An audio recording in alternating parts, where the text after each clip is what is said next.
Buenas tardes, estimados estudiantes. A través de este video tenemos un repaso a los contenidos a evaluar en este tercer bimestre de aritmética.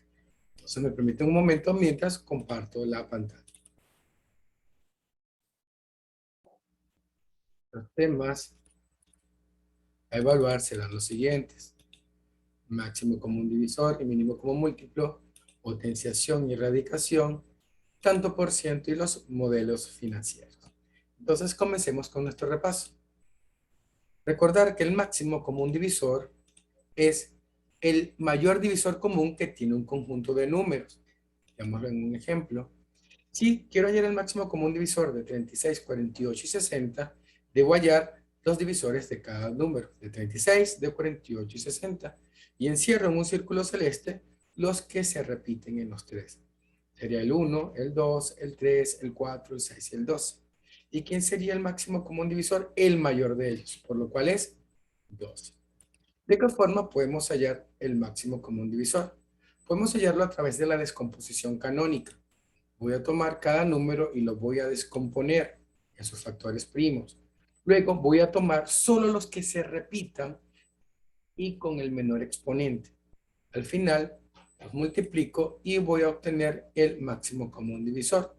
Pero no lo quiero hacer uno por uno, lo puedo hacer todos a la vez. Si se puede, a través de la descomposición simultánea.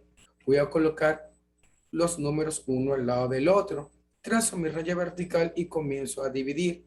Pero existe una condición: o se dividen todos o no se divide ninguno. Voy a continuar hasta que los números sean primos entre sí, hasta que ya no los pueda seguir dividiendo. ¿Y quién será el máximo común divisor? El que es la multiplicación de los números que se encuentren del lado derecho de la raya. Otra forma es a través del algoritmo de Euclides. Lo vamos a utilizar siempre que tengamos que hallar el máximo común divisor de dos números. ¿Y de qué trata? Voy a tener mi cuadro con mis filas y mis columnas. ¿Sí? En la parte superior, en la fila superior, voy a colocar los cocientes. En la fila del centro, colocaré el dividendo y el divisor. Y en la parte inferior, el residuo. ¿Y qué voy a hacer siempre? Colocar el mayor entre el menor, como vemos acá en el caso. 2100 entre 448. El cociente iría en la parte superior y el residuo en la parte inferior. ¿Cómo continúo dividiendo? Al residuo lo subo hacia la fila del centro y se convertiría en mi nuevo divisor. 448 entre 308. 1 de cociente y 140 de residuo. Y sigo subiendo el residuo.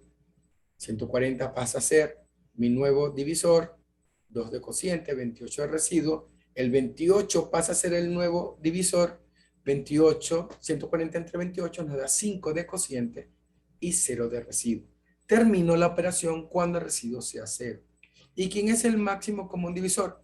El último número que se encuentre en el centro o en la fila centro. En este caso es el 28. El mínimo común múltiplo es el múltiplo común menor del conjunto de números. Por ejemplo, quiero hallar el mínimo común múltiplo de 4, 6 y 8. Vamos a hallar los múltiplos de 4, 6 y 8. Recordar que los múltiplos de un número son infinitos. Es como tomar nuestra tabla de multiplicar. La tabla del 4, múltiplos de 4, la del 6 y la del 8. Siempre comenzando en 0. ¿Quién es el mínimo? Voy a encerrar primero los comunes, excepto el 0. 24 y 48. ¿Quién será el mínimo común múltiplo? El menor distinto de 0. En este caso es 24. ¿De qué forma puedo hallar el mínimo? A través de la descomposición canónica. Tomo número por número y hago la descomposición en factores primos. Luego voy a tomar los números o los factores que estén con el mayor exponente. ¿Se repitan o no se repitan? Todos están incluidos. Lo multiplico y eso será mi mínimo común múltiplo. Pero también puedo hacerlos todos a su vez a través de la descomposición simultánea. Coloco uno al lado del otro. Comienzo a dividir. Si uno no es divisible, paso, lo bajo y sigo dividiendo.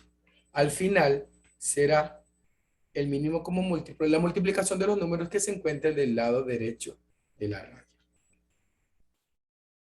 Veamos ahora dos operaciones matemáticas. Primero, la potenciación. Recordar que la potenciación es la operación que consiste en multiplicar el número base las veces que indica el exponente. Los términos de la potentiación serían los siguientes. La base, que es el número mayor, el número más grande, el exponente, que es el número más pequeño, está en la parte superior de la base, y el resultado se define como la potencia. Veamos, en este caso de potenciación, el cuadrado perfecto. El cuadrado perfecto es aquel número que se obtiene al elevar al cuadrado cualquier número natural, es decir, cualquier entero positivo. Por ejemplo, 81 nace de elevar 9 al cuadrado, 144 nace de elevar 2 al cuadrado. En general, un cuadrado perfecto o k al cuadrado va a ser una base con un exponente múltiplo de 2. Pero también puedo tener los cubos perfectos, es decir, nacen de elevar cualquier número natural al cubo. Ejemplo, 64 nace de elevar 4 al cubo, 125 nace de elevar 5 al cubo. Es decir, que cualquier número que sea cubo perfecto o k a la 3, su base, su exponente, en este caso el exponente, perdón, debe ser múltiplo de 3. Criterios de inclusión y exclusión del cuadrado perfecto. ¿Cuándo sé que estoy en presencia de un cuadrado perfecto? Primero, todo cuadrado perfecto termina en 0, 1, 4, 5, 6 o 9. Veamos. 9 al cuadrado es 81, termina en 1. 17 al cuadrado es 289, termina en 9. Por ejemplo, 5 al cuadrado es 25, termina en 5. 11 al cuadrado es 121, termina en 1. Y un número termina en 5 y si es cuadrado perfecto, la decena debe ser 2, porque 5 al cuadrado es 25. Y el resto de los números debe ser el primero por el siguiente. Un ejemplo. Y C, en este caso, debe ser 0, 2 o 6. Veamos un ejemplo. 35 al cuadrado es 1225. Entonces veamos, debe terminar en 5. Termina en 5. La decena debe ser 2. Termina en 2. Y los otros dos números deben ser el primer dígito por el siguiente. 3 por 4, que sería 2. Cumple la condición de ser cuadrado perfecto. Todo número que termine en 0 puede ser cuadrado perfecto. Puede ser, pero la condición es siempre y cuando el número que lo acompaña forme un cuadrado perfecto o forme un cuadrado perfecto. Por ejemplo,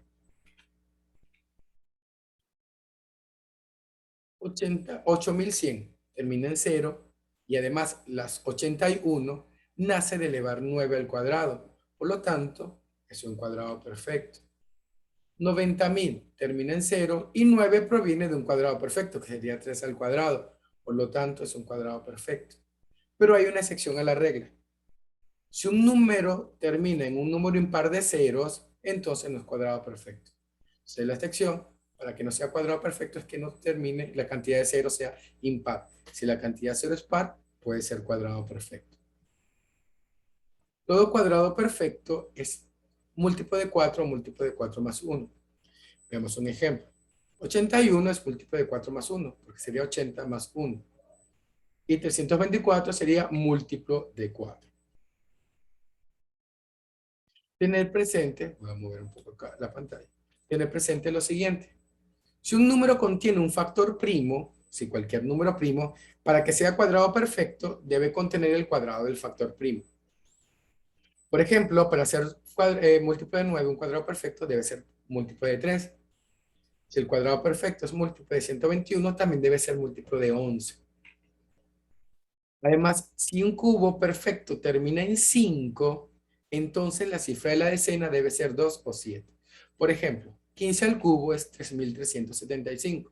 La decena es 7. 45 al cuadrado es 91.125. La decena es 2. Recordemos la otra operación, la radicación. Es la operación inversa o opuesta de la potenciación. Recordemos los términos. Tengo el radicando, que es la cantidad que está dentro de la raíz, también se le puede conocer como la cantidad subradical. El índice de la raíz, que está en el vértice donde está la v. Recordar que el índice siempre es a partir de 2. Y el resultado se llama raíz. Pero veamos sobre la raíz cuadrada. Cuando es exacta, es cuando conocemos un número que elevado por sí mismo al cuadrado multiplicado por sí mismo 2 veces me da el número. Es decir, proviene de un cuadrado perfecto. Por lo menos 144 proviene de multiplicar 12 por 12. Por lo tanto, su raíz es 12. Tenemos que en una raíz exacta, en el número será igual a un cuadrado perfecto. Pero esa es inexacta. La podemos tener de dos formas. Por defecto, cuando nos acercamos, pero por debajo del número. Por ejemplo, de 34, la raíz cuadrada más cercana por debajo es 5, porque 5 por 5 es 25. ¿Cuánto nos falta para llegar al 34? 9. Por lo tanto, si es por defecto, ese número va a ser igual a el divisor al cuadrado más el residuo. Pero si es por exceso, la más cercana por arriba es 36, que es 6 por 6. ¿Por cuánto nos pasamos? Por 2. Por lo tanto, el número va a ser igual al divisor por exceso menos el residuo. Y tengo que la suma de los residuos va a ser igual 2 veces el divisor más 1. Y el residuo máximo siempre va a ser 2 veces el divisor. Pero ¿qué pasa si tengo raíz cúbica? Será exacta si proviene de un cubo perfecto. Por ejemplo, el 64 que proviene de 4 al cubo. Pero será inexacta. Igual por defecto cuando nos acercamos por debajo del número. Por ejemplo, la raíz cúbica de 100, la más cercana es 4 al cubo, que es 64. ¿Cuánto nos falta para llegar a 100? 36. Por lo tanto, digo que el número va a ser igual al, al divisor al cubo más el residuo. Pero por exceso, ¿cuál sería la más cercana por arriba? 5 al cubo, que sería 125. ¿Por cuánto me pasé? Por 25. Por lo tanto, el número será al residuo, al divisor por exceso al cubo menos el residuo. Y tengo que la suma de los residuos por exceso y por defecto, perdón, va a ser igual a 3 veces el divisor al cuadrado más 3 veces el divisor más 1. Y el residuo máximo va a ser 3 veces el divisor más por el divisor más 1. Moviéndonos un poco al ámbito financiero, vamos a recordar un poco lo que es el tanto por ciento y los modelos financieros. Recordar que el tanto por ciento, también conocido como porcentaje, consiste en la tomar unidades de cada 100. El m% de una cantidad n, de un número n, significa tomar esa m unidades de cada 100 contenidas en n. Y el símbolo de porcentaje es una barra diagonal con dos círculos a ambos lados. Y la notación o fórmula general sería la siguiente. El m% de un número va a ser igual a m sobre 100 por n. Operaciones por el tanto por ciento. Primero, yo puedo sumar o restar porcentajes siempre que sean sobre el mismo número. También puedo multiplicar o dividir y lo haría con los coeficientes. Tener presente lo siguiente, el símbolo de porcentaje se simplifica o se elimina con dos ceros del numerador y nos facilita la multiplicación porque trabajaríamos con números más pequeños. Por ejemplo, 36% por 800, ese porcentaje se me va con los dos ceros de 800 y me queda 36 por 8, que es una multiplicación mucho más sencilla. O si tengo 40% por 70, ese porcentaje se me va con el 0 del 40 y el 0 del 70 y me queda 4 por 7. O si tengo doble porcentaje, debo tener 4 ceros. 60% por 40% por 3000. El primer porcentaje se puede ir con el 0 del 60 y el 0 del 40. El segundo porcentaje se me va con los dos ceros del 3600, quedando una operación más sencilla, 6 por 4 por 36. Casos básicos de porcentaje. Voy a mostrarlos todos para poder explicar uno por uno. Primero, cuando me dan el porcentaje y el número y me piden el resultado. El segundo, cuando me dan el porcentaje y el resultado y me piden el número. El tercero, cuando me dan el resultado y el número y me piden el porcentaje. Esta fórmula la podemos tener en nuestros formularios para el examen bimestral. Porcentajes complementarios. ¿Sí? Dos porcentajes son complementarios si ambos suman 100%. Es decir, es lo que le falta a un porcentaje para llegar a ser el 100%. Por ejemplo, si tengo el 40%, su complemento será el 60%. ¿Por qué? Porque unidos nos da el 100%. El tanto por ciento del tanto por ciento es cuando se deben multiplicar dichos porcentajes por el número. Es decir, tengo un porcentaje de otro porcentaje. Veámoslo en este ejemplo. Dice que un empleado gana 1.800 soles al mes. El 60% de su sueldo lo asigna a sus gastos mensuales. Y de ese 60%, el 30% a los gastos de educación de sus hijos. ¿Cuánto gasta mensualmente? Cuando tengo un porcentaje, recordar que la preposición de significa por en matemática. 1.800 por 600, por 60 por 30. Y aplicamos lo del símbolo de porcentaje. Un porcentaje se va con dos ceros, el otro porcentaje con los otros dos ceros. Y me queda 18 por 6 por 3 y gasta 324. Siempre que tengamos el tanto por ciento del tanto por ciento, debo multiplicar. Las aplicaciones comerciales, muy importante conocer porque nos puede servir si deseamos tener nuestro propio emprendimiento. El precio de costo es el precio que paga un comerciante por un producto, el precio que le paga a los proveedores. El precio de venta es el precio que el cliente paga para adquirir el producto. El precio fijado es el valor que pide el comerciante por el producto que ofrece. Las ganancias netas es la rentabilidad de una empresa luego de contabilizar todos los costos e impuestos. Después que le llegue la ganancia y pague todas las deudas, lo que quede será la ganancia neta.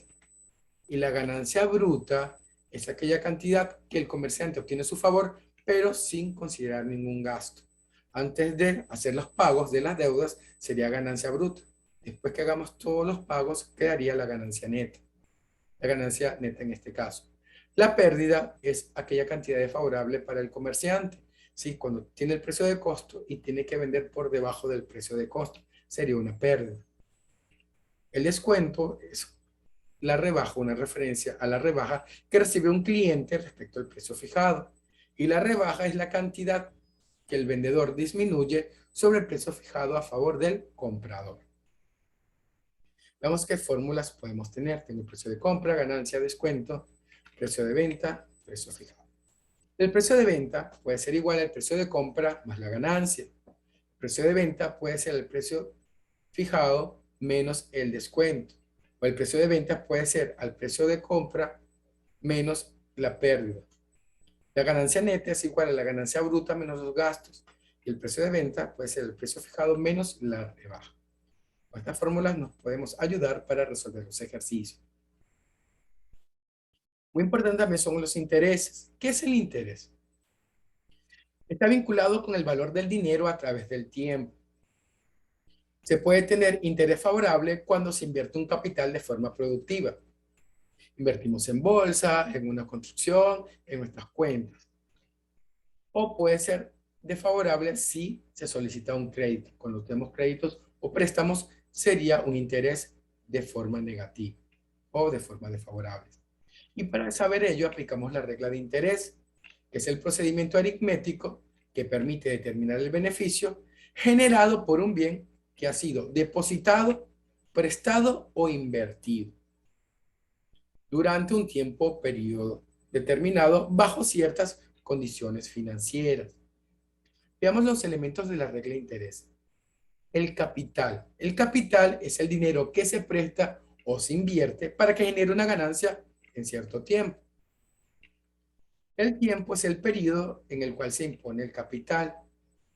La tasa es la rentabilidad de ahorro o inversión o el costo de un crédito. Y el monto es la suma del capital más los intereses, que se obtienen en un determinado momento. Tener presente que se va a considerar el año comercial.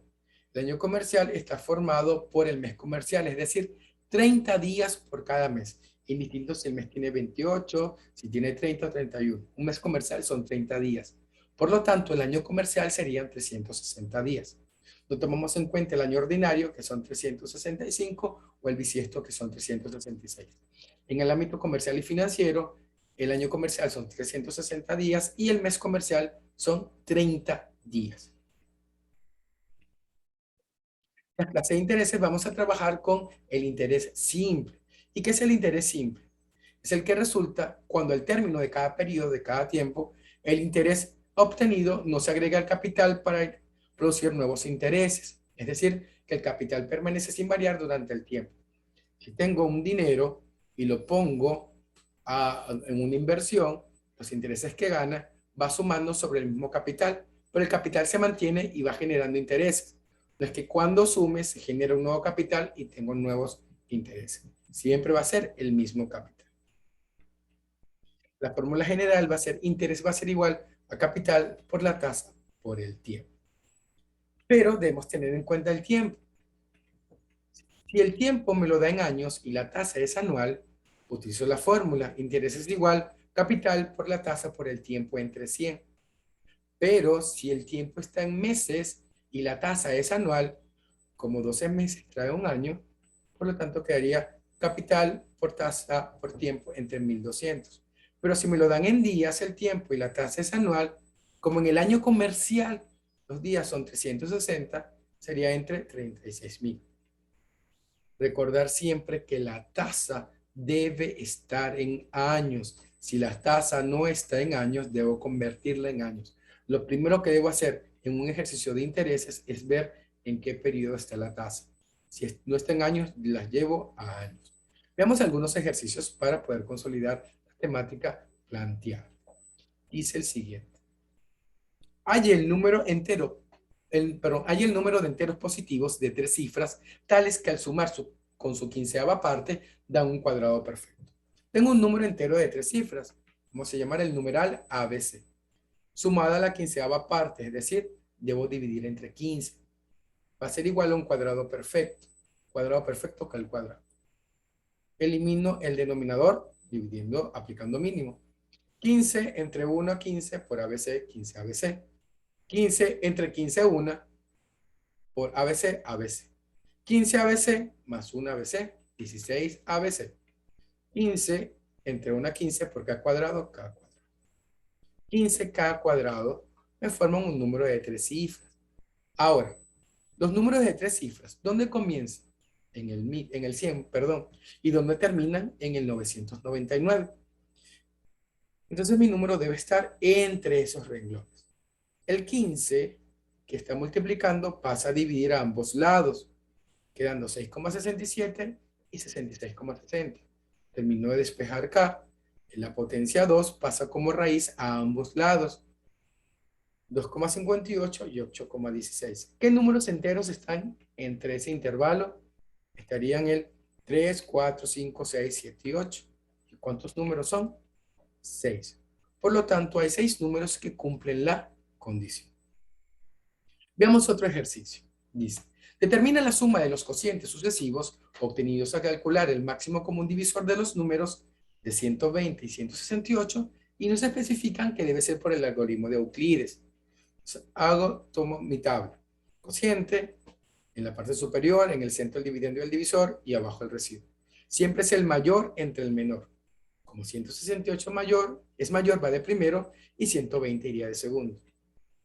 Y divido. Me quedaría 1 de cociente y me sobrarían 48, perdón, porque está 168.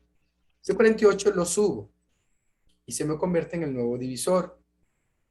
Sería 2 de residuo.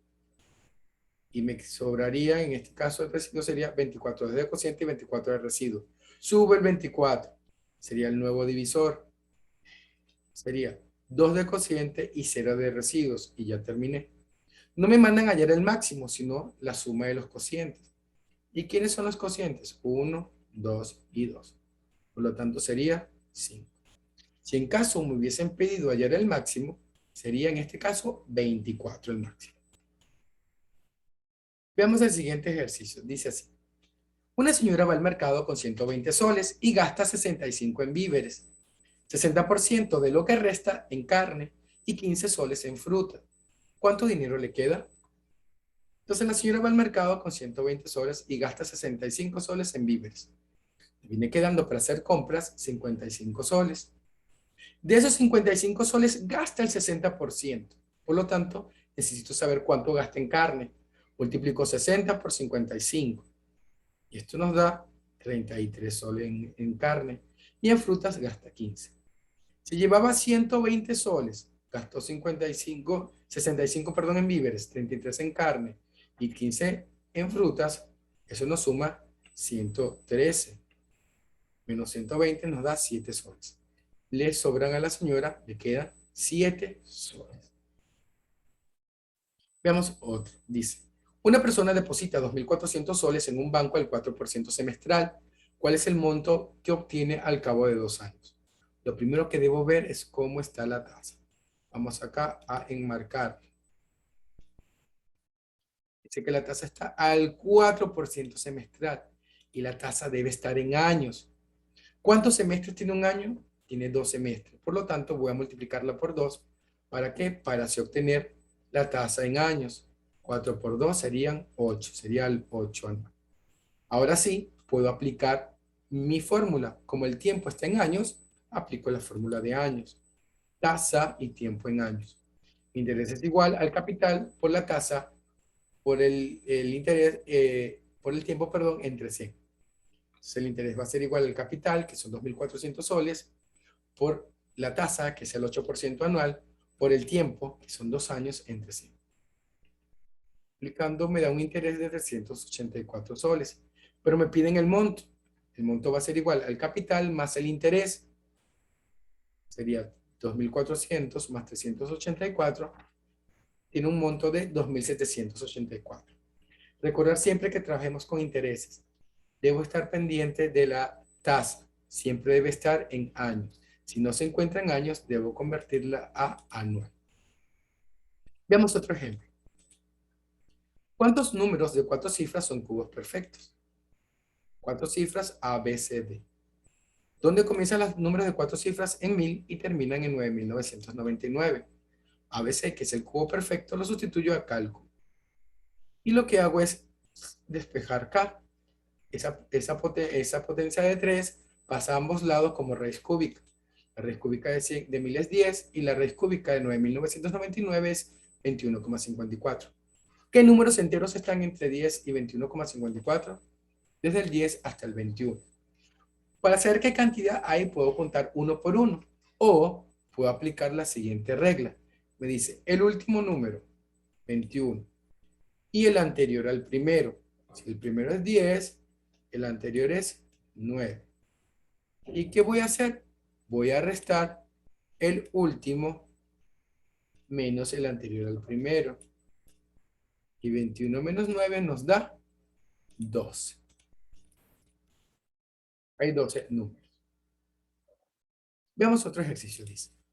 Carlos y Ruth comieron una rebanada de pastel circular que representa el 20% como indica la figura. El ángulo que abarca la rebanada del pastel es, recordar que un círculo son 360 grados. Si comemos el 20%, voy a multiplicar 360 por el 20%. Este porcentaje se me va con 2 ceros y 36 por 2, 72 grados. El ángulo es de 72 grados. Veamos otro ejemplo. Una aerolínea desea llevar pasajeros desde Lima. Abrió un registro de compras y obtuvo los siguientes datos. Para Trujillo quieren ir 1.200 personas, al Cusco 1.950, a Iquitos 1.500 y a Arequipa 1.350. Si se desea el mayor número de personas por avión y que todos tengan la misma capacidad, ¿cuánto será el valor de esta capacidad? ¿De cuántos puestos deben ser los aviones? Como me piden el mayor número de personas, voy a hallar el máximo común divisor. Vamos a hacerlo por el método de las divisiones, divisiones sucesivas y de la descomposición sucesiva. Coloco uno al lado del otro. 1.200, 1.950, 1.500 y 1.350. Recordar, o se dividen todos o no se divide ninguno. Como todos son pares, los divido entre 2. 500, 375, 750 y 675. No puedo seguir entre 2 porque 975 ni 675 son divisibles entre 2. Pero entre 3 sí son todos divisibles. Quedaría 200, 325, 150 y 225. No puedo seguir dividiendo entre 3 porque 200 no es divisible entre 3, y 325 y 250, solo 225. Por lo tanto, sigo con el 5. 40, 65, 50 y 45. Puedo seguir dividiendo entre 5. 8, 13, 10 y 9. Y ya no puedo seguir dividiendo. Llego hasta allí. Y el máximo será la multiplicación de los números que se encuentran en el lado derecho de la raya. Sería 2 por 3 por 5 al cuadrado. Eso me da 150. Por lo tanto, esta aerolínea debe comprar aviones con 150 asientos para 150 pasajeros. Veamos otra, dice. Calcula el interés simple producido por 7.600 soles durante 3 meses a una tasa de interés anual del 5%. Aquí tenemos interés anual. La tasa está en años. Y veo que el tiempo está en meses. Por lo tanto, voy a aplicar la fórmula de meses. Interés es igual al capital por la tasa por el tiempo entre 1.200. Y digo el capital 7.600 por 5, que es la tasa, por 3, que es el tiempo, entre 1.200. Y tengo, multiplico y divido, y el interés es de 95 soles. Este dinero puesto al 5% anual a 3 meses nos da una rentabilidad, de 95 soles. Veamos otro ejercicio. Dice, al extraer la raíz cuadrada a un número n, se obtiene por resto 13. Y si se aumenta dicho número 98 unidades, su raíz cuadrada aumenta en una unidad y es exacta. ¿Quién será el número n? Primero me dice, al obtener la raíz cuadrada de un número n, el resto es 3, por lo tanto es inexacto. La raíz cuadrada, el resto es 13. Y si se aumenta en 98 es una raíz cuadrada exacta. Como es por exceso, sería más 1 al cuadrado. Entonces tengo 1 y 2. ¿Qué voy a hacer? Voy a sustituir la 1 en la 2. Esta n, que es k cuadrado más 13, la sustituyo acá y me quedaría k cuadrado más 13 más 98 es igual a k más 1 al cuadrado. Aplico producto notable de los cuadrados perfectos. Recordar que sería el primer término al cuadrado, k al cuadrado, más 2 veces el primer término por el segundo término. 2 por k por 1 es 2k, más el segundo término al cuadrado. 1 al cuadrado es 1. Ambas k, como están en el mismo signo y lados contrarios de la igualdad, se cancelan. Este 1 que está sumando pasa a restar, quedando 110. 28 más 13, 111 menos 1, 110. Divido entre 2 y me da 55. Pero quiero saber cuál es el número. Vamos a hallarlo por la fórmula número 1. N es igual a 55 al cuadrado más 13. Y esto nos da 3038. Veamos otro ejercicio. Dice, ¿cuál es el capital que al 12% anual y durante 8 años ha producido intereses de 2.280? Vuelvo a observar que la tasa está en años y el tiempo está en años. Voy a aplicar la fórmula de años. Interés es igual a capital por la tasa por el tiempo entre 100. ¿Qué me mandan a hallar? El capital. Tengo el interés, tengo la tasa y tengo el tiempo. Sustituyo. Interés 2.280. Capital, que es lo que me mandan a hallar. La rentabilidad, que son 12% anual. El tiempo, que es 8 años, entre 100. 100 que divide pasa a multiplicar. Y 12 y 8 que multiplican pasan a dividir. Quedándome 288.000 entre 96. Por lo tanto, el capital que se invirtió al 12% anual durante 2 años y que me dio 2.880 soles de intereses, fueron 3.000 soles. Terminamos con la siguiente frase. Es muy divertido lograr lo imposible y lo dijo Walt Disney. Espero que este video sirva para poder reforzar y afianzar los contenidos, además de resolver las dudas que puedan tener. Que tengan un excelente día y nos vemos en la próxima clase. Feliz día para todos.